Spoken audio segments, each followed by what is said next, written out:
Hello and welcome to the Minimum Competence episode for Friday, September 19th, 2025. I'm your host for today, Andrew Leahy, a tax and technology attorney from New Jersey. On today's episode, the gutting of the NIOSH, Trump's economic agenda at the Supreme Court, ICE arrests in D.C., and the Senate confirming his pick to lead the USPTO. Let's remember, notice that autumn is more the season of the soul than of nature, and read today's legal news.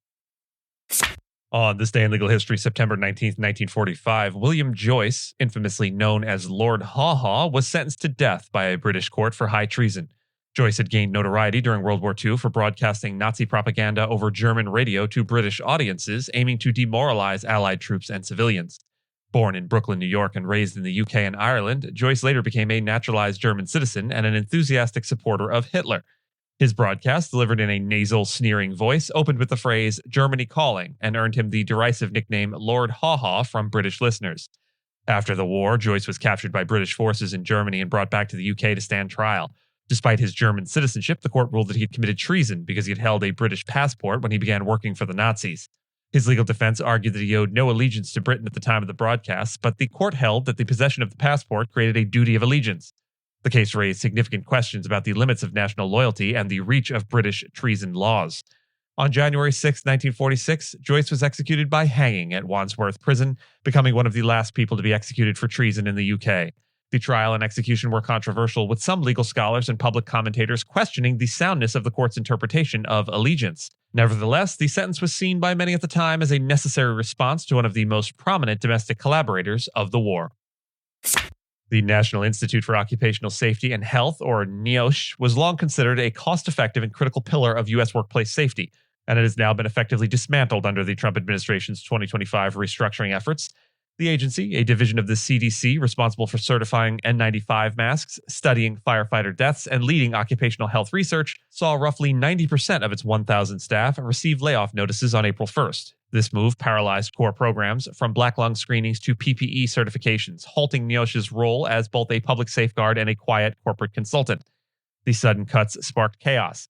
Lab animals were euthanized, crucial research was frozen, and businesses warned of safety gaps and market instability. Many affected workers have since resigned or are stuck on administrative leave, while others remain in limbo as lawsuits challenge the legality of the terminations. Despite statements from HHS Secretary Robert F. Kennedy Jr. claiming essential functions remain intact, internal confusion and partial walkbacks, like budget proposals still seeking to slash 80% of NIOSH funding, suggest deeper dismantling intentions.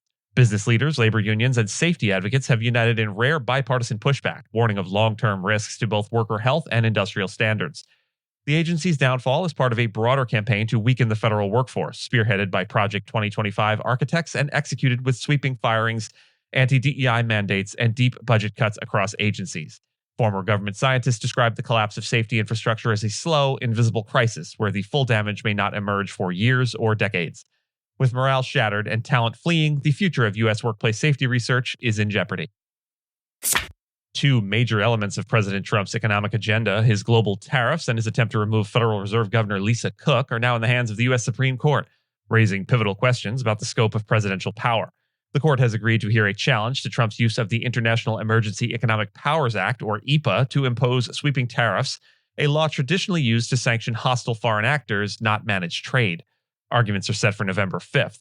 Separately, Trump is seeking to fire Cook, claiming misconduct. However, critics argue this is a pretext for targeting her policy views, and that doing so violates the 1913 law establishing the Fed's independence. Legal scholars warn that siding with Trump in either case could dramatically expand executive authority. Trump has already tested legal boundaries across immigration, diversity, and civil service policy. While lower courts have often blocked his initiatives, the Supreme Court, now with a 6-3 conservative majority, including 3 Trump appointees, has frequently sided with him. The Cook case raises unprecedented constitutional questions, as no president has ever removed a Fed governor. Meanwhile, Trump's tariff actions have destabilized global trade relations and spurred economic uncertainty, though his allies argue they are central to his economic strategy. A decision favoring Trump in both cases could weaken institutional checks on executive power and erode the principle of independent monetary policy.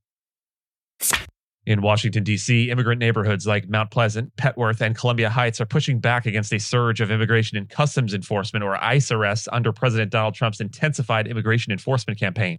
Local residents have begun organizing in real time, using chat groups and in-person protests to disrupt ICE detentions, including a recent case where bystanders successfully pressured officers to release a Guatemalan man. These actions reflect growing distrust and fear within largely Latino communities, where residents report increased racial profiling and aggressive policing. The Trump administration's recent declaration of a crime emergency in D.C., entirely invented, coupled with the federalization of local police and a heightened ICE presence, has heightened tensions, especially in areas with deep immigrant roots. Community members and advocacy groups say people are being targeted based on appearance or location, not criminal history.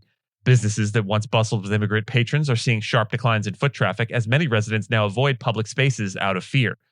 Federal officials defend the enforcement as targeting serious offenders, but critics point out that many arrests involve individuals without any criminal records whatsoever. A Supreme Court ruling this month has further enabled ICE to continue race or location-based arrests. Meanwhile, residents like Jessica Gonzalez and Nelvin Rodriguez say the climate of fear is unlike anything they've previously experienced. The increased enforcement has not only disrupted lives, but also strained local economies and community trust. The U.S. Senate has confirmed John Squires, a veteran intellectual property attorney and former Goldman Sachs executive, as the new head of the U.S. Patent and Trademark Office, or USPTO, under President Trump.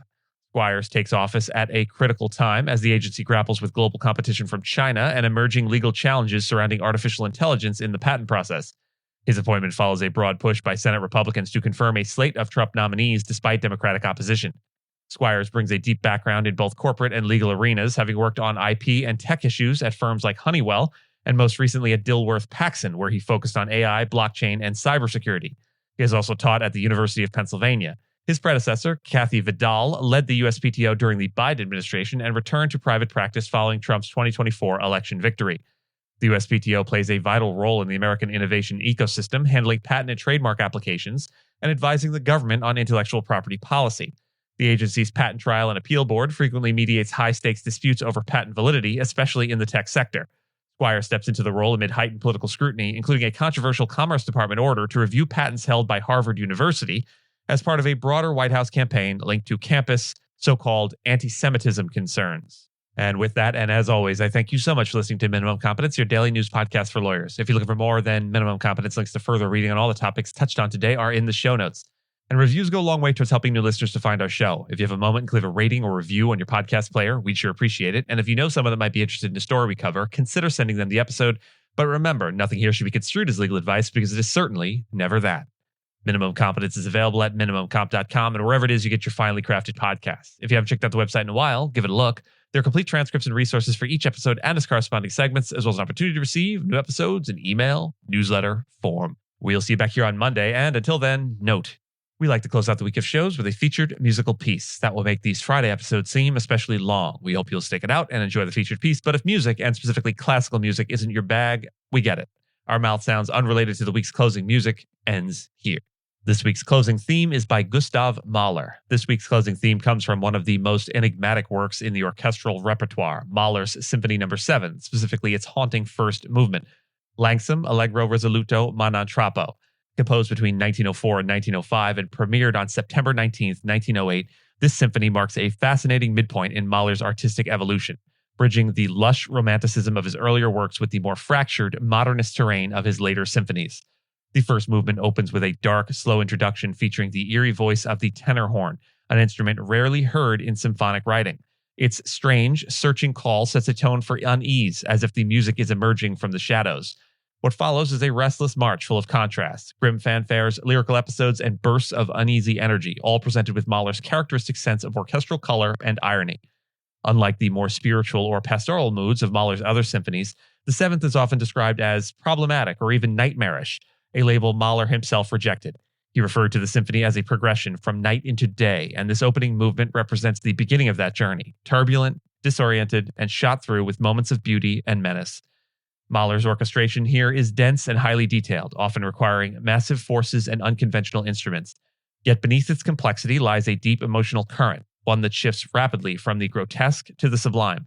The movement ends not with resolution, but with a kind of defiant uncertainty, a theme Mahler would continue to explore in his final works. As our closing theme this week, Langsam Allegro reminds us that the path through darkness is rarely straightforward, and that art, like life, often resists tidy interpretation. Without further ado, Gustav Mahler's Langsam Allegro Risoluto ma non troppo. Enjoy.